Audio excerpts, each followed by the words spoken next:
नमस्कार दोस्तों, स्वागत है आपका अपने YouTube चैनल जीएस प्लैनेट पर डेली करंट अफेयर्स की सीरीज़ में। आज 21 फरवरी 2022 है और आज की खबरों को देखेंगे। जो क्वेश्चन बन सकते हैं एग्जाम में उसको सॉल्व करेंगे, साथ ही साथ उनका एनालिसिस भी करेंगे। ठीक है, वीडियो का आपको बता दूं, जो भी ये मैं पढ़ा रहा हूं इसका PDF आपको डिस्क्रिप्शन में लिंक मिल जाएगा, वहां से आप डाउनलोड कर लीजिएगा। ठीक है, तो शुरू करते हैं आज का पहला प्रश्न। शस्त्र लाइसेंस के लिए स्मार्ट कार्ड जारी करने वाला देश का पहला राज्य कौन है? शस्त्र लाइसेंस के लिए स्मार्ट कार्ड जारी करने वाला देश का पहला राज्य कौन सा है, ये आपको बताना है। तो इसका सही आंसर होगा दिल्ली। दिल्ली इसका सही आंसर होगा, यानी ए इसका सही आंसर होगा। आइए देखते हैं न्यूज़ क्या है। दिल्ली पुलिस स्थापना दिवस मनाया गया। अभी अमित शाह जो गृह मंत्री है उन्होंने इसको अटेंड किया था और इस तरह से Delhi police announces smart card arm licence. अब तो को पता होगा, जब भी नागरिक जो है यानी सिटीजन जो होते हैं उनको जब अस्त्र के लिए या शस्त्र के लिए क्या होता है, लाइसेंस लेना होता है, तो वो पुलिस विभाग में अप्लाई करते हैं। ठीक है, तो पुलिस विभाग उनको लाइसेंस जारी करता है। उनके ट्रैक रिकॉर्ड, उनके क्रिमिनल रिकॉर्ड या उनको किस प्रकार का खतरा है, उस तरह की जो कंडीशन होती है, तभी जब वो फुलफिल होती है तभी वो लाइसेंस जारी किया जाता है। ठीक, अभी क्या होगा, दिल्ली पुलिस स्मार्ट तरीके से इसे डिजिटल तरीके से ये लाइसेंस जारी करेगा। तो एक स्मार्ट कार्ड होगा, जैसे कि ड्राइविंग लाइसेंस का एक स्मार्ट कार्ड होता है, उसी तरह से जो भी ये शस्त्र है इसके जो हथियारों को रखने के जो लाइसेंस होंगे उनका जो है स्मार्ट कार्ड जारी करेगा और उनका जो डेटाबेस तैयार होगा वो भी डिजिटल तरीके से डेटाबेस तैयार होगा, जो कि बेहतर रहेगा, थोड़ा सा और इफेक्टिव तरीके से इसको मैनेजमेंट किया जा सकेगा। ठीक है, अब प्रश्न उठता है कि गृह मंत्री जी ने इसका क्यों लॉन्च किया? क्योंकि दिल्ली पुलिस जो दिल्ली पुलिस है ये गृह मंत्रालय के अंतर्गत आता है। ये किसी राज्य के अंतर, जैसे राज्य की अपनी पुलिस होती है, लेकिन चूंकि दिल्ली केंद्र शासित प्रदेश है, ये एक यूनियन टेरिटरी है, इसीलिए जो है क्या कहते हैं कि यहाँ की जो पुलिस सेवा है वो गृह मंत्रालय यानी होम मिनिस्ट्री के अधीन है।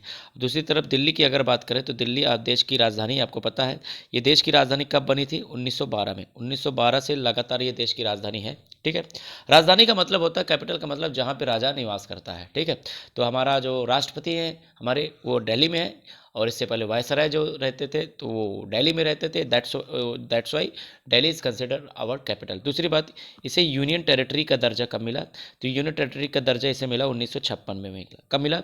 1956 में यूटी का दर्जा मिला। उसके बाद क्या होता है, यहाँ पे असेंबली आती है। असेंबली मतलब विधानसभा।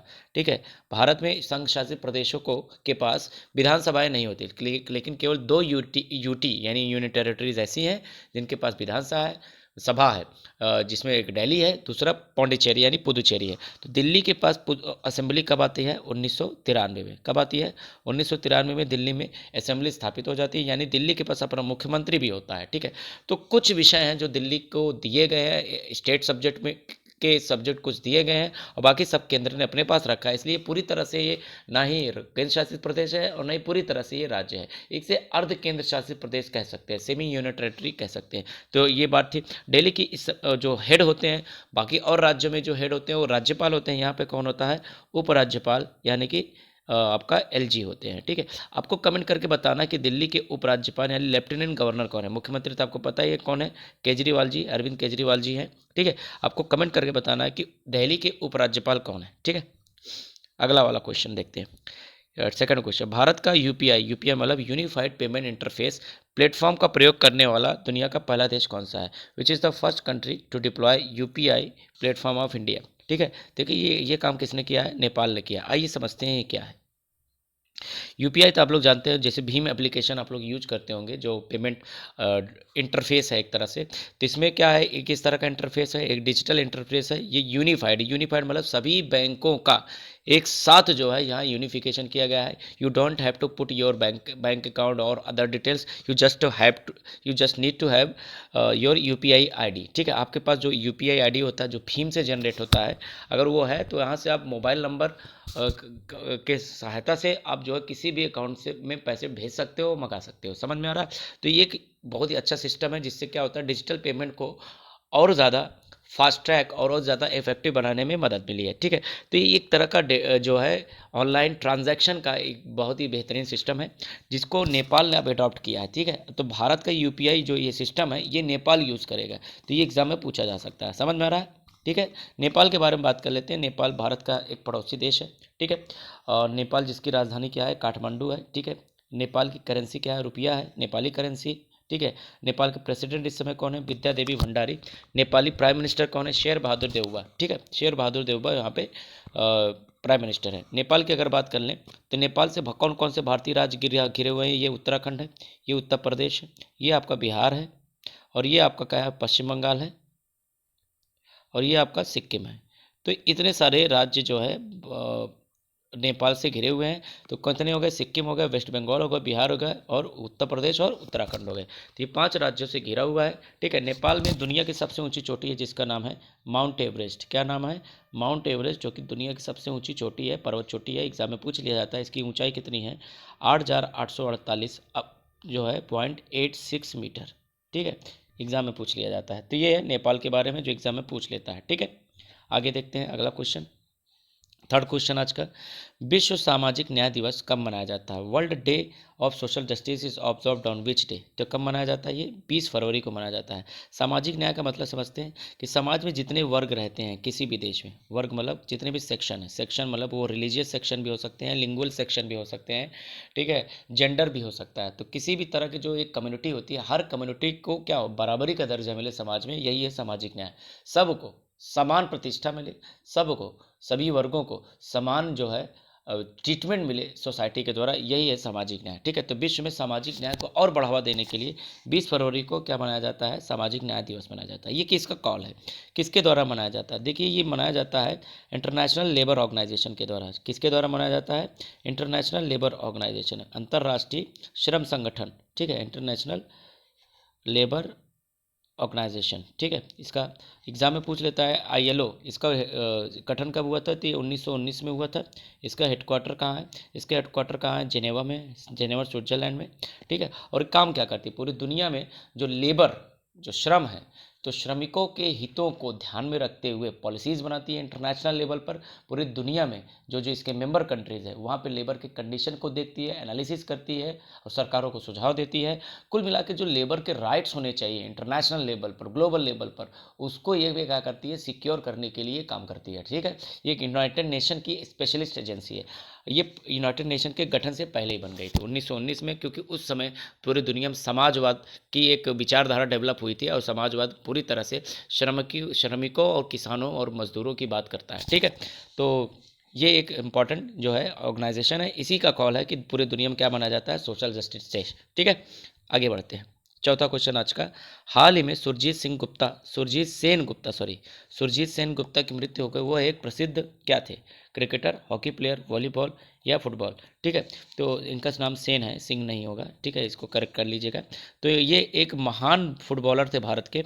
हालांकि भारतीय फुटबॉल टीम आपको पता है कि इंटरनेशनल लेवल पर बहुत ज़्यादा इफेक्टिव टीम नहीं मानी जाती, लेकिन फिर भी भारत में जितना भी फुटबॉल खेला जाता है उसमें एक बेहतरीन फुटबॉलर रहे हैं कौन? सुरजीत सेन गुप्ता जी। ये बंगाल से आते हैं, कोलकाता। वैसे भी आपको पता होगा कि भारत में फुटबॉल का जो पूरा का पूरा हब है वो आपका नॉर्थ ईस्ट और जो है वेस्ट बंगाल है, गोवा है, केरल है। तो ये सारे राज्य हैं जहाँ पे फुटबॉल बहुत ज़्यादा लेवल पर खेला और सराहा जाता है। ठीक है, वैसे तो आपको पता है भारत में सब जगह क्रिकेट क्रिकेट छाया रहता है, लेकिन फुटबॉल को भी काफ़ी अहमियत पूर्वी राज्यों के द्वारा दी जाती है। तो ये क्या थे? फुटबॉलर थे जिनके अभी हाल ही में डेथ हुई है, और ममता जी वहाँ की जो मुख्यमंत्री, उन्होंने भी इस पर दुख जताया है। ठीक है, याद रखिएगा। पांचवा क्वेश्चन, आज का लास्ट क्वेश्चन, कि भारत के पहले राष्ट्रीय समुद्री सुरक्षा कोऑर्डिनेटर कौन बने हैं? Who is the first national maritime security coordinator? Very important question. Jagdish Kumar ji, Rakesh Chauhan, ji Ashok Kumar या ब्रजेश प्रजापति? तो सही आंसर क्या होगा यहाँ पे? जी अशोक कुमार। तो जी अशोक कुमार जो कि रिटायर्ड नेवी चीफ रह चुके हैं, मतलब नेवी के अधिकारी रह चुके हैं, रिटायर हो चुके हैं। अब वो क्या बने हैं?